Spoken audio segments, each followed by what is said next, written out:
নিঃসন্দেহে যে সমস্ত মানুষ ঈমান এনেছে, আল্লাহর প্রতি ঈমান আনে এবং নেক আমল করে, আল্লাহ তাআলা বলেন শিরিক মুক্ত ঈমান এবং বেদাত মুক্ত আমল, এই দুই জিনিসের বিনিময়ে কানাত লাহুম জান্নাতুল ফিরদাউসি নুজুলা, তাদের জন্য জান্নাতুল ফিরদাউসের মধ্যে মেহমানদারির ব্যবস্থা করবেন কে?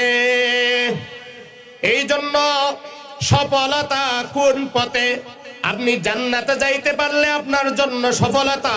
জান্নাতে যাওয়ার এক নাম্বার মেডিসিনের নাম হলো শিরিক মুক্ত ঈমান।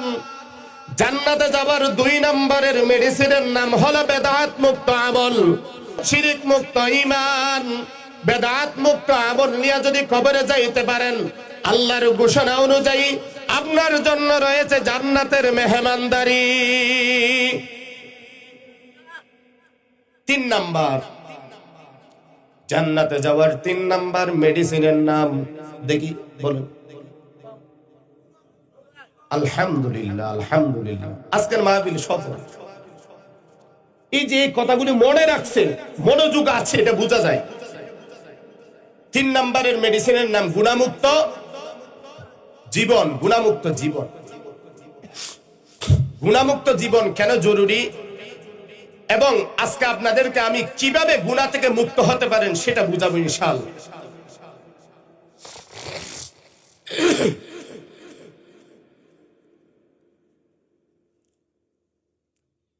জান্নাতে যাওয়ার জন্য গুনাহমুক্ত অবশ্যই হতে হবে। কারণ কি?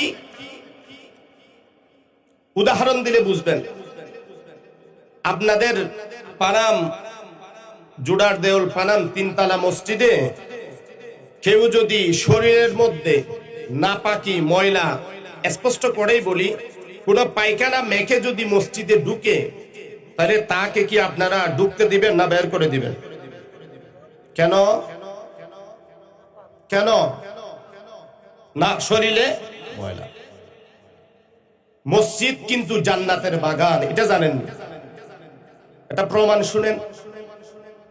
আল্লাহ রাসূল সাল্লাল্লাহু আলাইহি ওয়াসাল্লাম সাহাবীদেরকে একদিন ডাক দিয়ে বলেন, ও আমার সাহাবীরা রে, ইযা মারারতুম বিরিয়াজিল জান্নাহ, তোমরা যখন জান্নাতের বাগান দিয়া হেঁটে যাও, অতিক্রম করো, তখন ফারতাউ ফিহা, ওই জান্নাতের বাগান থেকে তোমরা ফল আহরণ করো।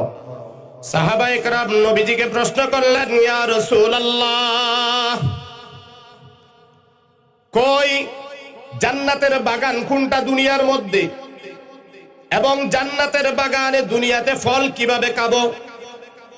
বিশ্বনবী মুহাম্মদুর রাসূলুল্লাহ সাল্লাল্লাহু আলাইহি ওয়াসাল্লাম বললেন, দুনিয়াতে জান্নাতের বাগান হলো পৃথিবীতে যত মসজিদ আছে সকল মসজিদেই হলো জান্নাতের বাগান। সুবহানাল্লাহ বলেন।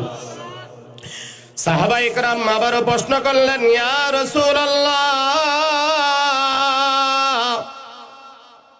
ওই জান্নাতের বাগানে ফল কিভাবে আমরা আহরণ করব, ফল কিভাবে খাবো? কই মসজিদের মধ্যে তো সর্বোচ্চ পানির ব্যবস্থা থাকে, কোনো ফ্রুটের ব্যবস্থা তো থাকে না।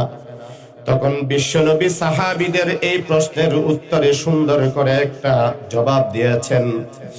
নবীজি বলেন, কোন মানুষ যখন মসজিদে আসার পরে একটা দোয়া পাঠ করবে, সুবহানাল্লাহ ওয়ালহামদুলিল্লাহ, বলেন বলেন, সুবহানাল্লাহ ওয়ালহামদুলিল্লাহ ওয়ালা ইলাহা ইল্লাল্লাহু আল্লাহু আকবার, এই ছোট্ট একটি দোয়া, সুবহানাল্লাহ বলেন, সুবহানাল্লাহ ওয়ালহামদুলিল্লাহ ওয়ালা ইলাহা ইল্লাল্লাহু আল্লাহু আকবার। কোন মানুষ যদি এই দুনিয়ার জান্নাতের বাগানে তথা মসজিদে গিয়া যদি ছোট্ট এই দোয়াটি পাঠ করে, আল্লাহ তাআলা তার এই ছোট্ট আমলের বিনিময়ে কিয়ামতের ময়দানে পরকালীন জান্নাতের ফল খাওয়ার ব্যবস্থা করে দিবেন। জান্নাতের ফল খাওয়ার জন্য রাজি আছি না নাই? তো আপনাদেরকে যেটা বোঝাতে চেয়েছিলাম, দুনিয়ার জান্নাতের বাগানে যদি নাপাকি নিয়ে ঢুকা জায়েজ না হয় বা আপনারা ঢুকতে না দেন, কিয়ামতের মাঠে আল্লাহর জান্নাতে সুদের গুনাহ, ঘুষের গুনাহ, বেপরদার গুনাহ, জেনার গুনাহ, মানুষের হক নষ্ট করার গুনাহ, হাজারো অপরাধ, এই পাপ এবং নাপাকি নিয়ে আল্লাহর জান্নাতে কিভাবে ঢুকবেন? দুনিয়ার জান্নাতে যদি ঢুকতে না দেয়, আখিরাতের জান্নাতে সুদের গুনাহ নিয়ে ঢুকতে পারবেন? ঘুষের গুনাহ নিয়ে? আচ্ছা, আপনারা যারা বসা আছেন স্টেজের উপরে নিচে, একজন মানুষ বুকে হাত দিয়া দাঁড়ায়া বলেন তো, আমার জীবনে কোনো গুনাহ হয় নাই, আমার জীবনে কোনো গুনাহ হয় নাই, একজন ব্যক্তি দাঁড়িয়ে বলেন, পারবেন বলতে? পারবেন?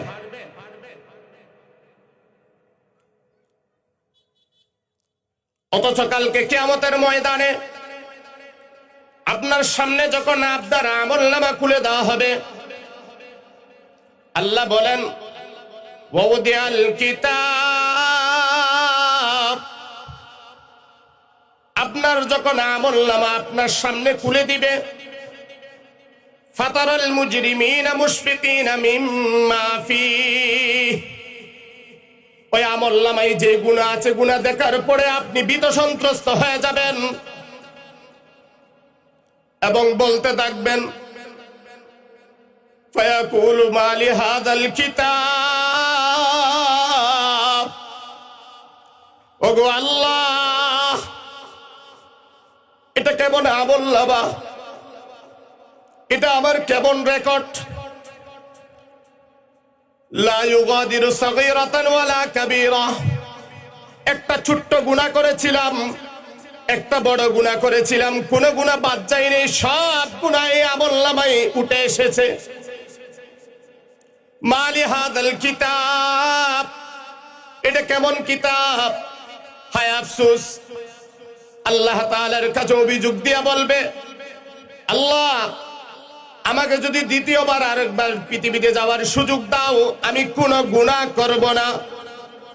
আল্লাহ বলবেন, না না না, তোকে সুযোগ দেওয়া হবে না।